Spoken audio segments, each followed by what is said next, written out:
ఇప్పుడు no cost cough syrup తో 60 రూపాయల విలువ గల ఇన్హేలర్ పూర్తిగా ఉచితం. దెబ్బకి దగ్గు జలుబు మాయం.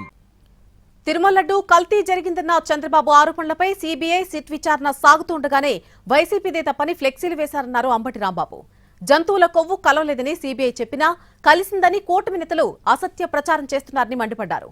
రాష్ట్రంలో తిరుమల లడ్డు సమస్య తప్ప ఇంకేమీ లేవా అని అంబటి ప్రశ్నించారు. జగన్ పై వైసీపీ నేతలపై బురద చల్లడమే చంద్రబాబు లక్ష్యమా అంటూ ఫైర్ అయ్యారు.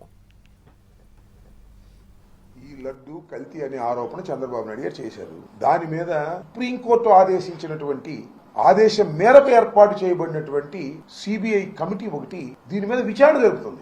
ఈ కూడా ఏంటి నా తగదు అదేగా ఫ్లెక్సీ కట్టారు అక్కడ. కరుణాకర్ రెడ్డి గారు బొమ్మ వేసి, సుబ్బారెడ్డి గారు బొమ్మ వేసి, జగన్మోహన్ రెడ్డి గారు బొమ్మ వేసి అసభ్యకరంగా రాసేటటువంటి ఎందుకు ఇది? ఈ సమాజంలో న్యాయస్థానాలు ఉన్నాయి, ఇన్వెస్టిగేషన్ డిపార్ట్మెంట్స్ ఉన్నాయి. సుబ్బారెడ్డి గారు వెళ్ళి సుప్రీంకోర్టులో పిటిషన్ ఫైల్ చేస్తే సుప్రీంకోర్టు స్పందించి ఎంక్వైరీ చేయమని ఆదేశించింది. వాళ్ళు చూసుకుంటారు కదా, ఛార్జ్షీట్ ఫైల్ చేశారు కదా, దానికి మీరు ఒక్కరి భాష ఎందుకు?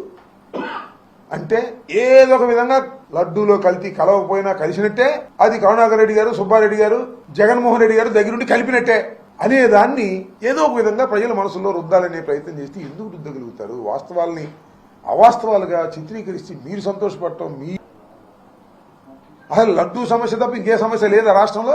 అప్పన్న సుబ్బన్న అని ఒక ఆయన, జగన్మోహన్ రెడ్డి గారు పంది కొవ్వు కలిపాడంటే ఇంకొక ఆయన. ఏంది నాకు అర్థం కాలేదు. దురదృష్టకరంగా భగవంతుణ్ణి అడ్డం పెట్టుకొని రాజకీయం చేసే దుర్మార్గమైన ఆలోచన నారా చంద్రబాబు నాయుడు గారు ఆలోచిస్తారు. ఇంతకుముందు చాలా మందిని చాలా అడ్డం పెట్టుకుని రాజకీయాలు చేశాడు. చివరికి సాక్షాత్తు కలియుగ దైవమైనటువంటి వెంకటేశ్వర స్వామిని అడ్డం పెట్టుకుని రాజకీయం చేయాలనుకున్నవాడు ఖచ్చితంగా వెంకటేశ్వర స్వామి గారి కోపాగ్నికి